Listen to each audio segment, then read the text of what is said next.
In today's episode of the Wool Needles Hands Knitting Podcast, I'm sharing with you 2 recently finished objects and all of the things that are inspiring me for knitting in the fall. So if that sounds like just your cozy cup of tea, get comfy and let's dive in.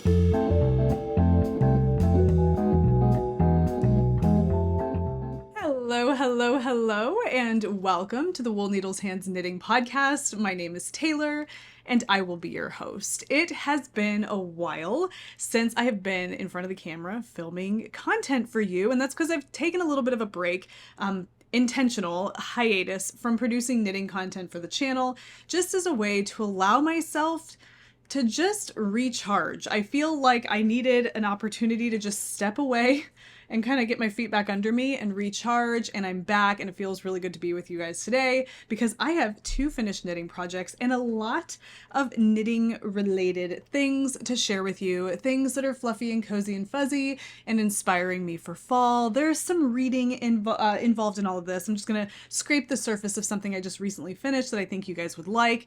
But other than that, I just want to share with you what is inspiring me now that we are moving out of summer and into fall. So school starts for my boys tomorrow, and that's great. So it not only starts for my boys, my husband goes back to school too. He's a high school teacher, so everything kind of gets back to the usual schedule tomorrow. So that means that the house empties out and my work, because I work from home for Fiber for the People, which is my hand-dyed yarn business, all of that becomes a little bit more accessible to me in a way that is a little bit more, I don't know. It's a way that I can focus because the house is empty again. And I will miss everybody. It's been so nice having everybody home, but I really yearn for the consistency of my schedule. And that's kind of why I took the last 2 weeks to just pump the brakes until my schedule got back in order. And I'm happy to say that it feels really good to be back to that grind, if you will. It's not a grind, but you know what I mean. So it's just nice to kind of get back to my usual schedule. I'm not like a summer person. I don't love, it's funny because I live in the desert. So we live in Henderson, Nevada, which is a town outside of Las Vegas, Nevada. It gets really hot in the summer here. This summer was brutal. It was probably one of the hotter summers that I remember. I've grown up here, so I've lived through some really hot summers. This was really hot. And kind of like how people go through like the wintertime blues, I go through like a summertime blues. There's this song by, oh my gosh, I'm drawing a blank. What is her name? Lana Del Rey, called Summertime Sadness. I got that summertime sadness. And I don't even know what that song is supposed to be about, but whenever I hear the title or hear that song, I kind of feel like it's my version of the wintertime blues. It's this time in the summer where it's too hot. I'm not like a sun junkie. I really don't want to go out and spend time soaking up the sun. I'm not into that. I like nice temperate outdoor temperatures. I like shade. I like coziness. I like going on little adventures. I don't really need to soak up all the sun. And so summertime is just not my thing. It's not my jam. Okay. If it is summer, I like to travel to places where it's cooler, whatever. So I'm really excited for summer to kind of finally be making its way, like goodbye, good riddance, and let's move into cozy season and fall, which is my absolute favorite season of all time. I mean, hello, how many knitting podcasts are you watching right now where they're like, fall is my favorite time of year, fall, autumn, and I get it, but it is true. We love autumn for a reason, because it means that the temperatures are cooling down, everything is just getting more cozy, making us feel so much more justified in sitting and being cozy and doing the things that we really love to do. And so that's what I want to share with you guys today. What is it that is getting me excited for cozy season? So without further ado, let's go ahead and dive into it. Over on Patreon, which is for the Wool Needles Hands channel here, it is a place where you can go if you would like to support the work that goes into producing the content for the channel here. You can become a paid patron for $5 a month and have access to a lot of additional content, or you can just head over there and become a free kind of like a member, where you're there for the free content that I post very occasionally, like free text-based posts, or in the case of videos like this, I post a link to my Millinote for today's video. And what that is kind of a landing page for all of the things I talk about in this video with links and photos so that it's a one-stop shop for everything mentioned here. You can find those links down below the video in the description box, but if you would like the Millinote, you can head over to Patreon, and that is there for those of you that are just heading over to Patreon to see what it's all about as free viewers or members over there. But if you would like to help support the channel and enjoy some of the additional content that comes over there, it's a $5 a month patronage, and it means more than you can possibly imagine. So you can definitely check that out and see if it's right for you. Okay, let's go ahead and get into it. First of all, the sweater I'm wearing, I know it's probably going to come up. This is a cotton sweater. I did not make this. This was actually handed down to me by I like to refer to her as like my second mother, my best friend who lives in California, her mom. We were just in California for her 70th, and she had purchased this, and it's obviously hand knit, but she purchased it from this really nice boutique. She says she doesn't wear it anymore and asked if I would be interested, and I'm like, yes, I love it. It's cotton. It's great as like a cozy cardigan in like the warmer months. So that's what this is. I did not make it, but the things that I did make are here, and I'm really excited to share this with you. And now that I have this on, I'm starting to think that it's a little warm because I'm about to put on something that's even warmer. So I'm gonna take this off. Okay. All right. So I want to share with you the things I've finished before I get into all the fun things that are inspiring me. So here we go. I have a knit hood. You guys, I have finished something. Oh, geez. Tell your mom, write home that I did not weave in my ends. Sorry. Okay, whatever. It doesn't matter. But I have finished a knit hood. This is something I started, I want to say I started this like 3 weeks ago, and I just was working on it really slowly, not trying to like rush through it or anything and taking my time, but it is finally finished. This is the Simple Knit Hood, and I want to pull up my notes here to make sure that I'm saying the name correctly. Yeah, the Simple Knit Hood by Leah Licka. Let's go ahead and try this sucker on so that you can see. Pardon the hair. It is monsoon season here in the desert, and my hair is incredibly frizzy. The humidity is just unreal. Okay. Let me just get everything lined up here. It's funny when I'm trying to look at the screen to see. Okay, yeah, my hair. What do you even do? What do you do with your hair? I like have, this is the longest my hair has ever been since I was in the, this sentence was not gonna make any sense. This is the longest my hair has been since high school. And I don't even know what I'm doing with myself anymore with this hair. Here it is. Hello, hood. What do you think? It's super cozy. I did not do the I-cord edge going around because this little, like, it calls for, I'm gonna come over here really quick and focus on this. Let's see if my camera will focus for me there. It calls for like an I-cord bind off around this rolled edge. I just didn't see the point because it rolls in on itself, and I don't know, I may still go back and do it at some point, but right now it just doesn't seem to matter too much because the edge just rolls in on itself nicely, kind of like what's happening down here, but the other direction. So I don't really think I'm going to go back and do it. But yeah, so this is it. This is my Simple Knit Hood. Now I'm going to pop this down so you can see what it looks like just as like a hood. How cute is that? Isn't that cute? Yeah, it's like, it's got the cowl and it's got the hood. And like, so if you're wearing like a cardigan or a jacket or something, right? Some kind of like other shirt over the top, and then you have this. Yeah, it's like a little faux hood. It's the Dickie of hoods. Does that make sense?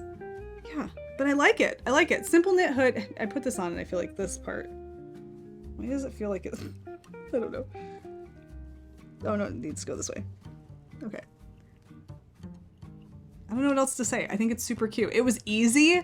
So the beginning of this is somewhat fiddly. There's some things that you're doing, I like to call them knit acrobatics, a few steps that are kind of unusual, at least to me, and I think it's more like my lack of experience with this technique. I'm sure some people would be familiar with this, but the way that you cast on up here, so you cast on here, and then you come back to the other side and like pick up stitches along here, and then you start working, oh, not that way. you start working. I'm trying to do this like this, back and forth, back and forth. And the entire time you're doing that, you're making increases back here, or decreases, I should say, to create this shape right here. And then you just kind of work down, and then eventually you connect down here to create the cowl. So, I mean, it's pretty simple, and I love it. I knit this. Let's see if I can get this off without making an absolute mess of things. Okay. That's what it's whatever. I knit this using Fiber for the People yarn, which is my hand-dyed yarn. This is a yarn base that I no longer, I don't offer it very often. It's 100% superwash Blueface Luster and a kid mohair silk over the top. I actually have, let me grab some spare skeins. Okay, I have some left over. I'm taking this off again. It is warm in the sun. We have clouds rolling in, so I'm gonna have to do some adjustments here. There, the screen was really bright. Okay, so this is the Blueface Luster yarn that I used here. It's really pretty. And I paired it with these two colors of mohair. And this is all Fiber for the People yarn. This is the Kalamata colorway. It's a colorway I have not dyed in ages, but it's really pretty. And then this is, you know, the fabric. It's lovely. And, you know, when it comes to seeing like colors like this, you know, I don't dye this colorway really anymore. The camera is trying to focus on the eye of my lady on my shirt. Finding colors that just look nice together in terms of the mohair and the base yarn is a fun way to create color with your final fabric. Just blending some different colors of mohair with a different color of a base yarn, having fun with that. It's just a fun way to do it. So I used kind of really reddish toned browns over here with something that's very like olive purple with some black undertones here, smashed them together, and it gave me a really lovely warm overall fabric. And it's fun to play with color in that way. I love it. I love it so much. So that is my Simple Knit Hood by Leah Licka, and it is finished and I love it. Now, that's the first thing I knit. Now we're getting really bright again. Okay, the next thing I finished is a cowl.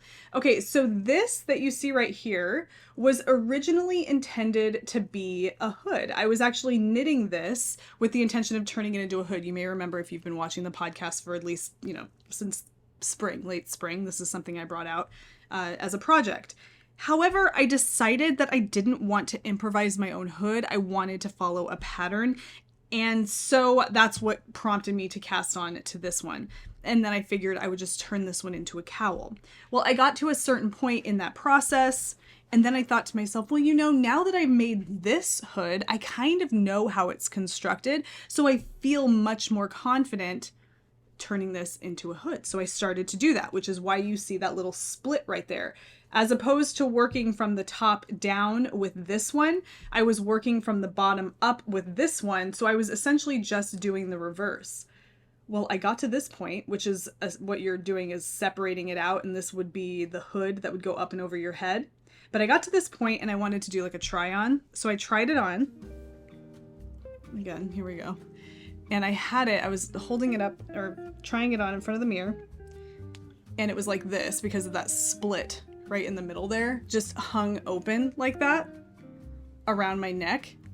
And I was kind of crazy about it. I was like, what? That is the cutest thing. I was trying to imagine like bringing it up and turning it into a hood, you know?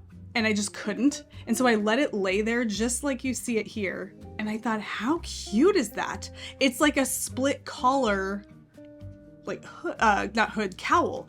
And I think it's kind of unique. It has just like an interesting, I don't even know what you call that. There's like a rustic vibe to it. Pull my hair out here so it lays a little flatter. But it just opens up and rolls open. And I'm looking in reverse here, so it's hard for me. And I just think it looks so cute. I was even thinking you could put some like tassels on here, or you can even do like a button type closure, and then that way it does kind of close and pull up here to your neck. But I just sort of love it just like this. How cute is that? From the side? I don't know. So I'm kind of loving that. So this is my own little creation. I blocked it and everything so it sits nice and open. Why do I keep messing with it? I don't know, because it's cozy and because I'm looking at everything reversed right now on this screen. And I just think that just looks so stinking cool and unique and unusual. And I love it. And I totally see myself wearing this as just a comfy cowl when the weather starts to cool down. It gives you the feeling of having a cowl around your neck. It gives you that volume, but then it holds itself kind of open and away from your neck that it doesn't feel quite so stifling. Yeah, I'm super into it. And I knit this, again, with Fiber for the People yarn. All of this yarn is coming from my personal stash and yarn I've had for a while. And this is in these two colors. It's kind of like an ash, a very light ash gray color. This is a merino alpaca silk, and this is kid mohair silk. And the two of them together are like butter. It's absolutely so delicious. I absolutely love it. And against my skin, it's perfect. I'm keeping these in here. I don't really know why. I'm gonna have to go put those back up in my stash. But yeah, so this is my little split collar cowl. I was like trying to come up with like, what would I call this if I gave it a name? I'm not writing a pattern for this. I'm not a knitwear designer. I'm not, I don't know, whatever. You can let me know what you think down in the comment section. But I was thinking it could be called the Peter Pan cowl or the Corinthian cowl, like a Corinthian column that has like the capital at the top of the column. Is that what they call it? Why do I keep making it look like that? I just really like it. It's really cute. So that's my second finished item, ready for fall, ready for wearing under cozy coats when it's cold outside. Absolutely love it. And it is so soft. Like I said, just like butter. And the sun has come out completely, dropping that down. I make these adjustments as we go because it's just, it gets so bright. Okay, so those are the things that I finished. Now I do have something actively on the needles that I want to share with you guys, and I'm excited for this. It is currently living in this gorgeous bag by Stony Lake Textiles. You guys, how gorgeous is this? Now, all full transparency, this was sent to me by the designer, the creator of these gorgeous bags at Stony Lake Textiles. But that is because, well, essentially I went to her first and I purchased my bag like a year and a half ago from her.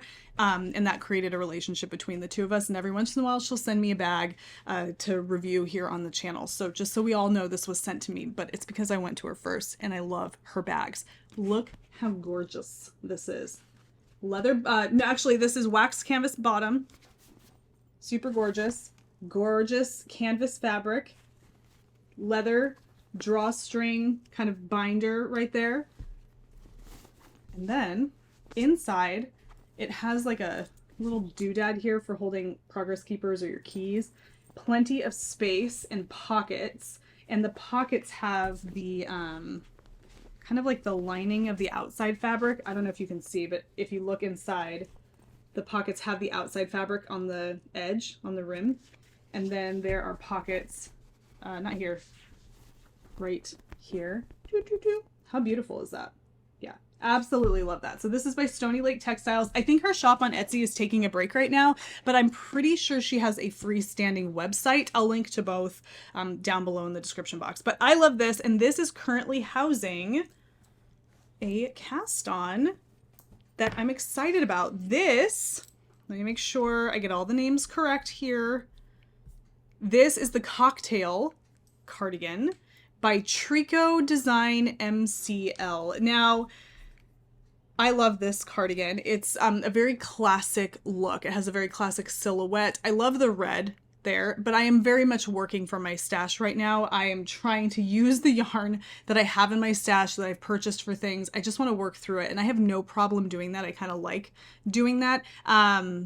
So for right now, that's where I'm pulling my yarn. And so I'm choosing yarn that I had in my stash to make the cocktail cardigan. And this is all I have so far. Nothing to speak of, but it is absolutely beautiful. Look at how pretty this is. I'll show you what the yarn is in just a second. So this is all I have. What I'm working on right now is the neckband. This will be going around the back of the neck, and then I will work the yoke and make my increases. This is done top down with a contiguous kind of like drop shoulder, not drop shoulder, it's set in sleeve kind of look. And so that's what's coming here. I am knitting this using this yarn that if you've been here for a while, you may remember. So I'm using Noro Silk Garden Sock Solo in the S1 color, which I think is, what is it, Omitama? Omitama? What is the color here? S1, yeah, Omitama or Omitama is the colorway name for this. And it's beautiful. And I'm pairing it with this skein of Kid Mohair Silk. This color is kind of like a really, really pale eucalyptus gray. It's Fiber for the People. It's a Lucky Strike color from a while ago, and it's been in my stash for a long time. And I always intended to use it with this. And my initial intention was to knit a, oh goodness, what was it? A terrazzo sweater by Petite Knit. However, that sweater silhouette is one I'm not as interested in knitting right now, but I really want to use this yarn. So I thought this would be a fun yarn to put together to make a really nice classic kind of top-down cardigan. And that's what I have. So this is what, I'll pop it up again. It's what the fabric looks like. Oops, pardon me. I think I tapped the microphone. How pretty is that? Yeah, all the little colors in there. So pretty. So that is what I have so far. I'm excited to make some, I just cast that on. I'm excited to make progress with that because it's going to be really beautiful. And I've been wanting to knit a cardigan, and I feel like it is finally time to just bite the bullet and knit a cardigan because I love cardigans, and I just need to do it. And I think this cardigan is a really good one to start with. And I have talked about cardigans like a lot of different types of ones that I think would be perfect. There's that Petite Knit one, the champagne cardigan, and then there's the, I want to say it was the, oh yeah, it's the Step by Step cardigan, and that's by Florence Miller. That's a really gorgeous cardigan too, and that is definitely one I considered for this, except the weight of that is a worsted, and what I'm getting here is, it's more like a DK weight. I just don't think I would have gotten gauge with that one, and I really like the idea of doing this other one with that yarn,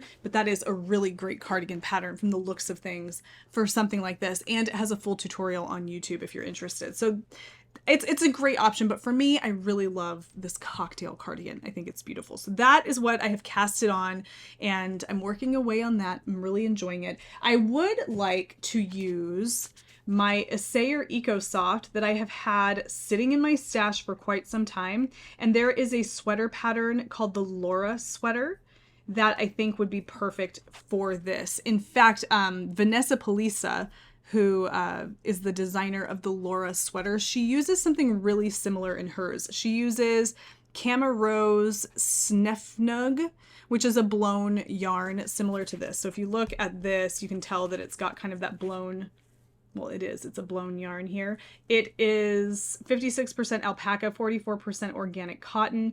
The cotton creates this really interesting chain type texture to the yarn, and then the alpaca fiber is blown into that like tube that is created, and it's very lightweight.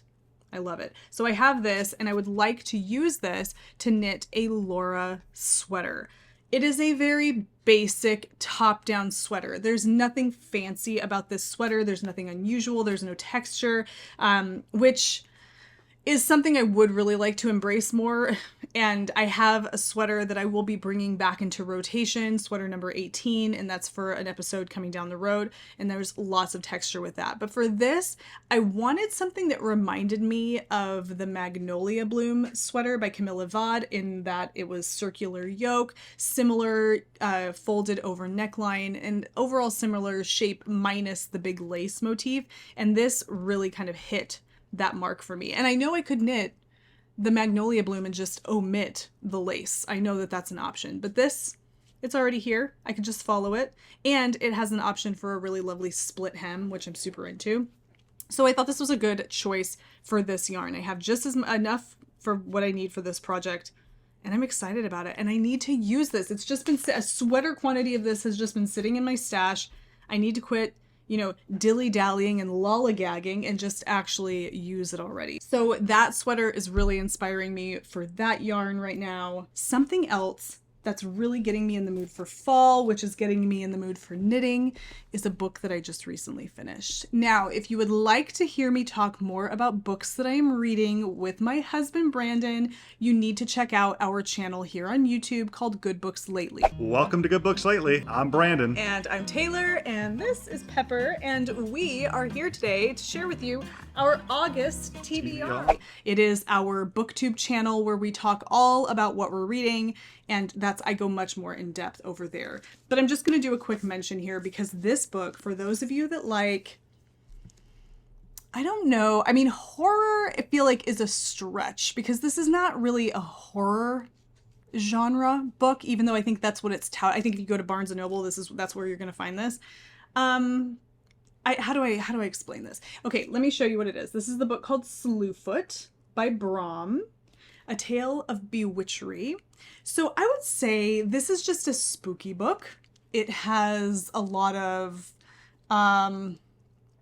folkloric, I don't know. I mean, there's witches involved. There are children of the forest. There are Mother Nature is mentioned a lot.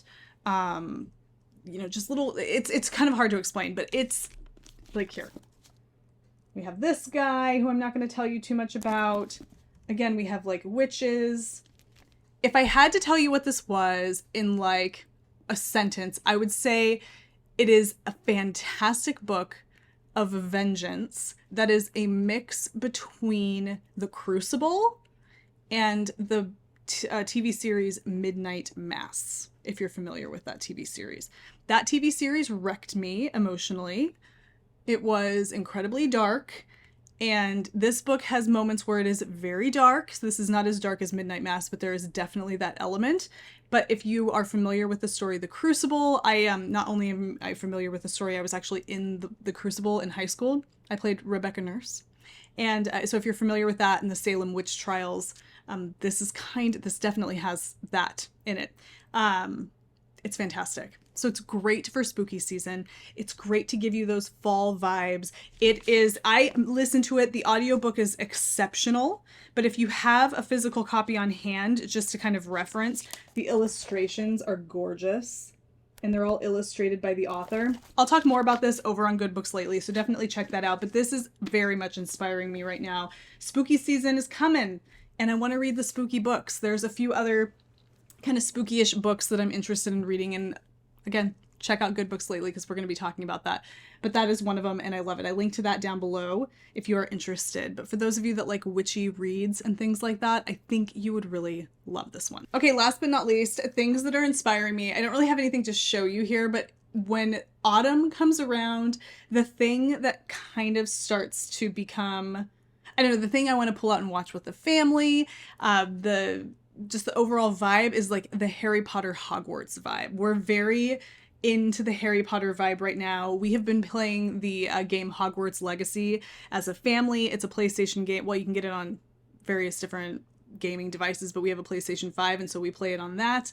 A fantastic game, open world video game experience that takes place in Hogwarts in the 19th century before Harry Potter and all of that.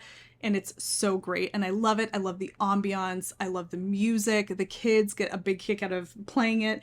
We are actually finishing up, I think we start the Half-Blood Prince next. That's where we are in our little movie marathon of all the Harry Potter movies right now. So we'll be watching the Half-Blood Prince with our kids, kind of taking it step by step because our youngest is 6, and I think the movies become quite dark, especially after the Goblet of Fire, and so we're easing into it slowly, but they're really enjoying it, and I can tell that my oldest is starting to kind of have his interest piqued into the world of Harry Potter in terms of like reading and the books and all of that. So it's been cool. Harry Potter is just very much an autumn vibe for me. So when I feel like that season is coming around, I want to start putting on the Harry Potter ambiance channels on YouTube and the music and watching the movies and playing the video games and maybe rereading the books. Who's to say? But it's also inspiring my whole just, I don't know, like mood. And all of that makes me want to knit. It makes me want to be cozy. It makes me want to be surrounded, like I am very much right now, by, knitting projects and yarn and gorgeous project bags and tea and spooky things like Ouija boards, you guys, and then spooky books about witches. Come on. And you know what else is really exciting? We have actually, you see, there goes the sun. I start talking about the spooky things and it gets dark. In October, late October, well, yeah, it's like in the late 20s, October. I can't remember the exact date that we leave. It's neither here nor there, but we are going on a family trip to Massachusetts. We're actually going to be staying in the Rockport area for a few days just to travel and go back east in October. And I cannot wait. I know that that's shortly after Rhinebeck. I'm not going to Rhinebeck. I don't do Rhinebeck, guys. I'm sorry. I just don't. I don't do Rhinebeck, but I will be back east around that time, and I'm excited to go back east and see the changing leaves and just be back there for the fall. And we're going to take the kids to Salem. It's probably going to be crowded as anything, but it'll be fun to kind of go back east in October. So those are the things that are inspiring me, and I feel good to be back here talking about all of this with you. I know this was kind of all over the place and scattered, but it's good. It's good chaotic energy, and I love it. And I hope you guys are having a fantastic end to your summer if you're up here in the Northern Hemisphere. And to those of you in the Southern Hemisphere, you are moving into spring next, and that's exciting. So I hope that is something you are looking forward to, and that you had a fantastic winter and are having a fantastic winter. You guys are awesome. So thank you for being patient for me as I took a little break, but I'm back and I'm excited for this week's midweek ramble. So definitely stay tuned for that. Don't forget to give the video a thumbs up, subscribe if you aren't already subscribed. And if you're interested and you'd like to support the channel, don't forget to check out Patreon. Your support means more than you could possibly know. Until Wednesday, happy knitting, happy making, happy whatever it is that you're doing. Take care, be well, and I will see you soon. Bye.